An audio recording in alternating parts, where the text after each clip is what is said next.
द्या, आमची घरदार तुम्ही बांधून द्या, संडास नाही आम्हाला, धान्य द्या. माणूस म्हणून तुम्ही आमच्याकडे बघा, फक्त मतदान म्हणून बघू नका. आता पण आम्हाला जीवनाचा अधिकार द्या आणि आमच्या झोपडपट्टीला वाली नाही आहे कोण अजून. नक्की बारकी जायची तर कसं प्रिय ठेवणार, बॉडी कशी नेणार लोक, बॉडी फडक्यात गुंडाळून न्यायची पाळी येते इथनं. नमस्कार, आपण पाहता तरुण भारत. अन्न, वस्त्र, निवारा ह्या लोकांच्या मूलभूत गरजा आहेत आणि ह्या गरजा भागवण्यासाठी लोक काही करतात. तर आपण आता कोल्हापुरातील संभाजीनगर एरियामधील एकूण प्रभाग क्रमांक 19 मध्ये आहे. ही बोळ एवढी अंधारमय आहे की दिवसा सुद्धा ह्या बोळामध्ये लाईटीची आवश्यकता आहे. तर आपल्या बरोबर एक काकी आहेत ज्या इथं वर्षानुवर्ष राहतात आणि त्यांच्याबरोबर आपण चर्चा करूया की कशा पद्धतीने ही एक दुसरी धारावी किंवा मुंबईची दुसरी धारावी म्हणता येईल आपल्याला. तर नमस्कार काकी. हा नमस्कार.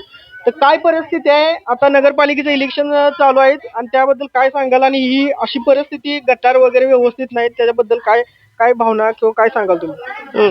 आम्हाला तर एवढं म्हणायचं आहे, आमच्या इथं झोपडपट्टीला प्रॉपर्टी कार्ड मिळावी आणि स्वच्छता ही व्हावी आमच्या इथं. आणि बघायला गेलो आपण, आता तुम्ही बघू शकतात, कारण का आम्ही हे खोटं बोलत नाही.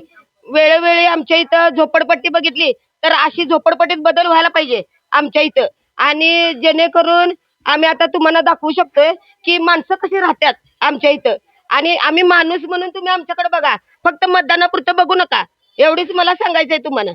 तिथं माणूस जर वारलं तर इथं मैत्न्याला जागाच नसतोय आणि बोळ पण बारकी बारकी जायची तर कसं प्रिय ठेवणार, बॉडी कशी नेणार लोक, बॉडी फडक्यात गुंडाळून न्यायची पाळी येते इथनं. हे त्याच्यावर काय केलं नाही प्रशासनाने? केलाच नाही विलाज आणि याच्यावर विलाज करतच नाही, पिढी गेली. तुम्ही काय कधी सांगितलंय काय? आम्ही सांगतोय पण आमचं कोण नगरसेवक मनावर घेत नाहीत ना. इथं किती बोललो तरी पण ऐकत नाहीत आणि तेवढ्यावर थांबतात, देतो म्हणतात, पण अजून इथं काही सोय झालेलीच नाही. हा बोल बघा, हे बोल बघा, परत तिकडून येतो, तिकडून बघा, इकडून दाखवतो माणसं कशी राहतात, दाखवायला पाहिजे. तिथं चला की आपल्या इथं.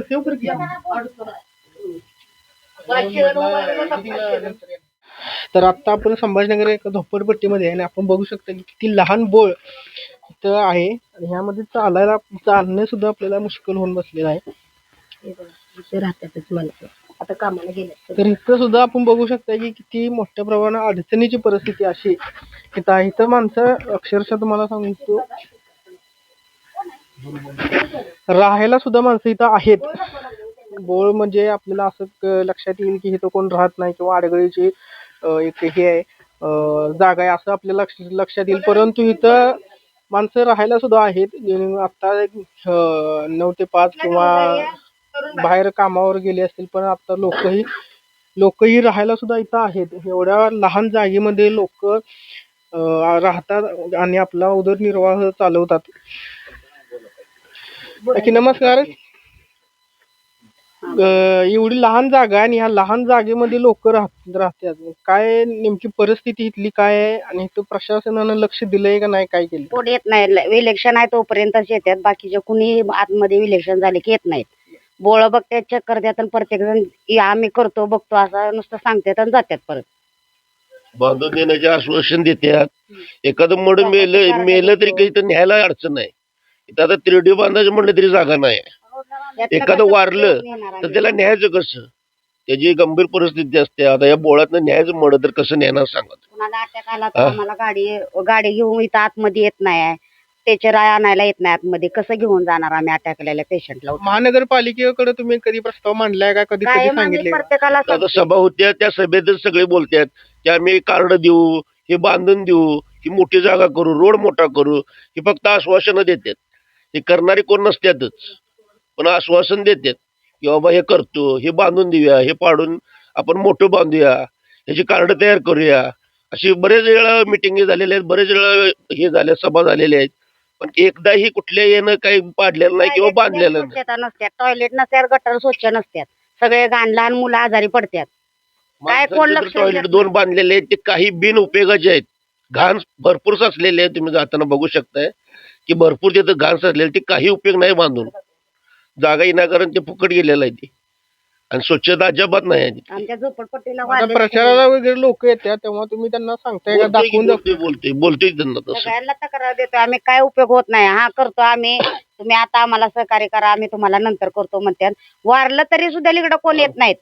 आमच्या इकडे पाणी सुद्धा येत नाही वर, पाणी सुद्धा वर येत नाही तर बिल आमचं वाढूनच येतात. म्हणून आमचं ते हे जर कोणी काढून नेलं आमचं मीटर, त्यामुळे आमचं ते बिल भरलेलंच नाही. आम्ही पाणी इकडे येत नाही, आम्ही बिल कशाला भरू, म्हणून बिल आम्ही भरलेलं नाही पाण्याचं. लाईट कशी परिस्थिती आहे काय? लाईट असते नवीन हे दिलेत का नाही मीटर बसवून, त्याचं भरपूर बिल यायला लागले.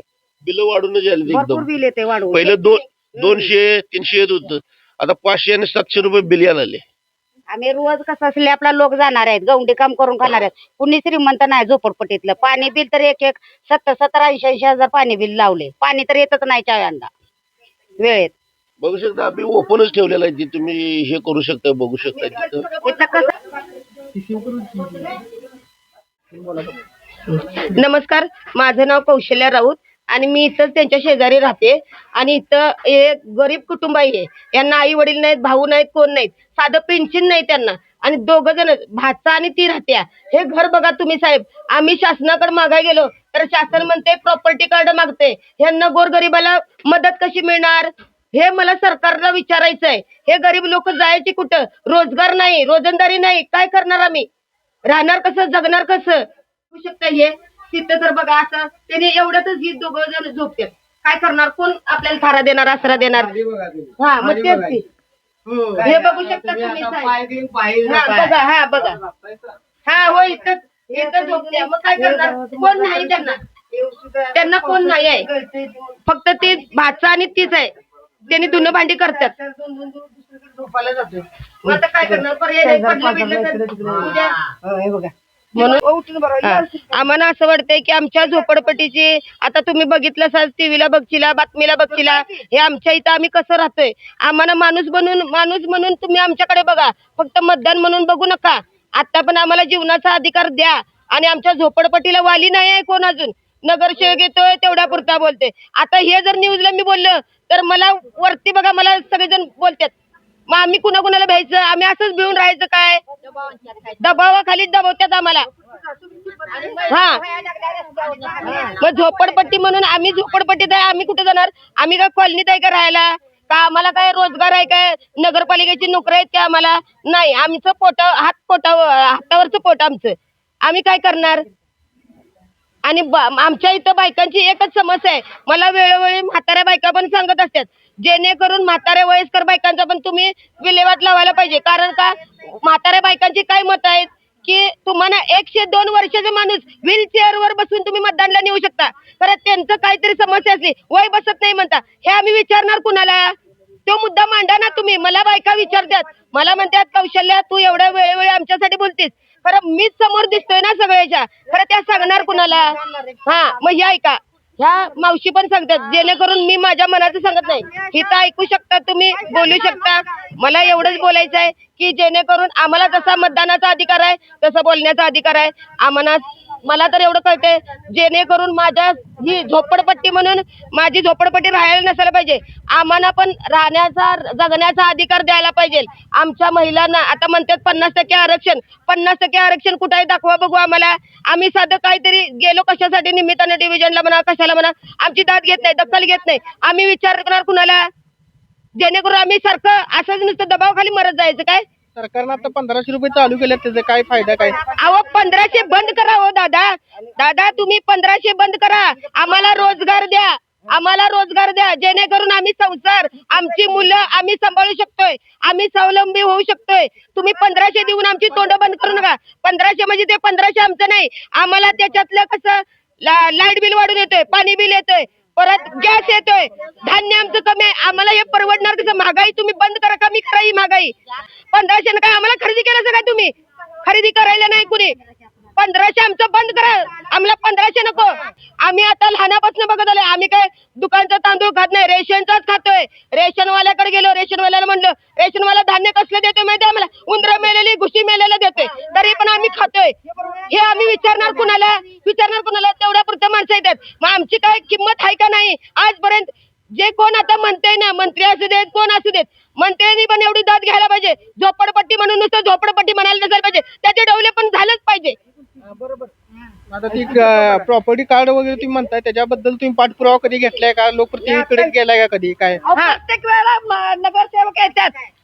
नगरसेवक आता नगरसेवक हे 100 जण उभारलेत. येतात पाया पडतात. तुमचं काय नसतं चहा पाण्यामध्ये, हे आम्हाला नको आहे. फक्त आमची घरदार ही चांगली तुम्ही करा. आम्हाला प्रॉपर्टी कार्ड द्या, आमची घरदार तुम्ही बांधून द्या. संडास नाहीत आम्हाला, धान्य द्या. माता कोतारा बायका लाईटी नाही द्या. लाईटी गेल्या की 100 वेळा आम्ही स्वतः जाऊन कळवायला लागतंय. मग हे नगरसेवक तुम्ही कशाला? काय तर तुम्हाला समस्या सांगायला आलो म्हटलं की ऐकून घेतायचा तुम्ही. काय घेतायचं ऐकून? आता कसं तुम्ही येताय पाया पडत 100 वेळा पाया पडताय तुम्ही आमच्या. ते तुम्ही काय देताय ते सुद्धा आम्हाला नको आहे हो तुमचं. फक्त आमची घरदार करा, घरदार करा. आता आम्ही म्हातारा झालो, 17 वर्ष लागल्यात आम्हाला, तरी आमची झोपडपट्टी काय, सुधाकर जोशी नगर काय, त्यांनी प्रॉपर्टी कार्ड दिलेलीच नाही. प्रत्येक वेळा नगरचे 5-5 वर्षांमध्ये ह्या वेळेला आलो की आम्ही करतो, पुढल्या वेळेला आलो की आम्ही करतो, करतच नाही. निवडून आलं त्यांच्या दारापर्यंत गेलं, ऐकून घेत नाही. आणि आता सुधाकर जोशी नगर मध्ये तुम्ही पाया पडा येताय, त्यावेळेला तुम्हाला सुधाकर जोशी नगरचा वास येत नाही. आणि कुठलीही समस्या सांगायला गेलं समज तुम्ही एका बाजूला आम्हाला जवळून जाताय, ऐकून घेत नाही का तुम्ही? सांगा मी असं का? सुधाकर जोशी नगर हे आमचं हक्काचं आम्हाला झालं पाहिजे. प्रॉपर्टी कार्ड आम्हाला मिळायलाच पाहिजे. प्रचाराच्या वेळी जेव्हा येते लोकप्रतिनिधी तेव्हा काय आश्वासन देतात आणि काय म्हणतात? नाही, प्रचाराच्या वेळेस कसं म्हणतात माहिती आहे, त्यांचं कर्तव्य आहे, त्यांनी बोलतात, त्यांनी सांगतात. आपण बोलतोय आपलं कर्तव्य आहे ते खरं. आमचं काय चुकतंय हे आम्ही पाठपुरावा करायला पाहिजे, हे आम्ही मान्य करतो. पाठपुरावा आम्ही करायला पाहिजे. कारण का, जेणेकरून आज जे नगरसेवक असू दे, जे आमदार असू दे, खासदार असू देत, त्यांना गरज असते आमच्या मतदानाची म्हणून येतात. ज्या वेळेस आपल्याला गरज असते त्यावेळेस आपण जायला पाहिजे. बघा, हे माझं मत आहे. आता 4 किलो गहू, 4 किलो तांदूळ, कसा आम्ही संसार करायचा? आम्ही कसा संसार करायचा? आम्ही 4 जण, माझा नवरा कामाला रोज दिनदारी जातोय. आमच्या नवऱ्यानं आणलं तर आमचं घर चालणार, आणि आम्हाला रोजगारच नाही तर आम्ही जगणार कसं? तुमचं 1500 मान्य आहे आम्हाला, खरं तुमचं ते 1500 नाही, आमचं 1500 आहे. 1500 बंद करा तुम्ही, चालेल, खरं आम्हाला रोजगार द्यायला पाहिजे. बघा, रोजगार हो द्यायलाच पाहिजे आम्हाला. पावसाळ्यातली परिस्थिती कशी असते? पावसाळ्याला परिस्थिती, नदीला जसं पूर येतोय तशी ह्या गटरी वाहत्यात. बघा, गटरी वाहत्यात. झाडावरती आम्हाला झाडांची तार जर पडली तर आमच्या जीवाला धोका आहे. झाडांकडे लक्ष द्यायला पाहिजे. कारण का आम्हाला म्हणलं त्यांनी, आम्ही म्हणलं की झाडं जरा तोडा, त्यांनी काय म्हणजे आमच्याकडे नाही, प्रशासनाकडे जा. प्रशासन आम्हाला माहितच नाही ना. पावसाळ्याच्या दिवसात स्वच्छ करायला, नाली वगैरे स्वच्छ करायला येतात का माणसं? येतात, त्यांनी येतात. फक्त एवढंच काय, ज्या वेळेस मोठा पाऊस येतोय त्यावेळेस पुरांसारखी पूर कसा येतोय तसं आमच्या झोपडपट्टीला होते. बघा, पाणी एवढं घरापर्यंत साठते. आता माझं वय झालंय 90च्या पुढं, तरी कुंच्यानं आणि मला म्हणू द्या माझ्या समोर कुठल्याला मत द्या आणि मत द्यायचं. माझी इतकी माणसं आहे ते काय घ्यायचे म्हणून कोणाचा पैसा खाऊन मिळले नाही. आणि सुद्धा तुमच्याकडे आलेत काय मत मागाय? आलेत काय कोण तुमच्याकडे? आजी मतदानाला याच्या दिवशी लई जण येते ती. आता तिच्या इतक्या पल्ल्याच्या तुम्हाला सांगतात का आज ही करतो उद्या ही करतो असं सांगतात का? काय सुद्धा आम्हाला तर दिलं नाही. बघा, माझी सगळी 5 माणसं मेल्याची तिथं. काय मी म्हातारी झाली, चिखलात झोपडपट्टीत चूल नव्हती, बिंडकुळ्या मेल्याला पाणी प्यालेली मी आहे. मी काय आताची नाही. कसं इथं तुम्ही 90 वर्ष काढले, कसं दिवस काढलेत काय तुम्ही इथं? कोणी माझी पोरं मारली, सगळं झालं. फक्त माझ्या 2 पोरी आहेत, आता कागद येते. आता एवढ्या वर्ष झालं तुम्ही इथं राहताय, कधी कुणाला काय सांगितलं नाही तुम्ही? कुणी कुणाला सांगून ऐकलं नाही. कोण दूर जाऊन आलेलं होतं, पैसे खाऊन तुमचे करतो म्हणला, आणि ते यायला पुन्हा म्हणा इथं येत नाही. आता सध्याचं बघा, मी तर आहे, त्या मेल्याच्या हे पुरी आहे त्या, पण मी म्हातारी बाई चिखलात राहिलेली बाई आहे.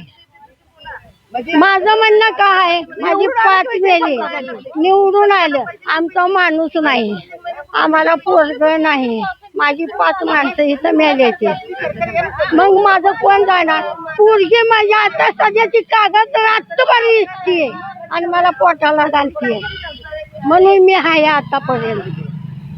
मला कुणाचा रुपया माहित नाही. मत पेन्शन पेन्शन आहे हा कुणाचे ती संजू गांधीची का पेन्शन कुणाचे आहे? संजय गांधी.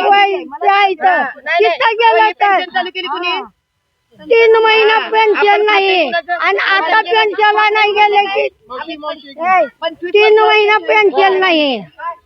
आता पेन्शनला नाही गेलते काठी तिकीट तरी म्हणला 1,500 पगार आहे तुझी, 1,500. मी म्हणलं 1,500 बी नको म्हणलं.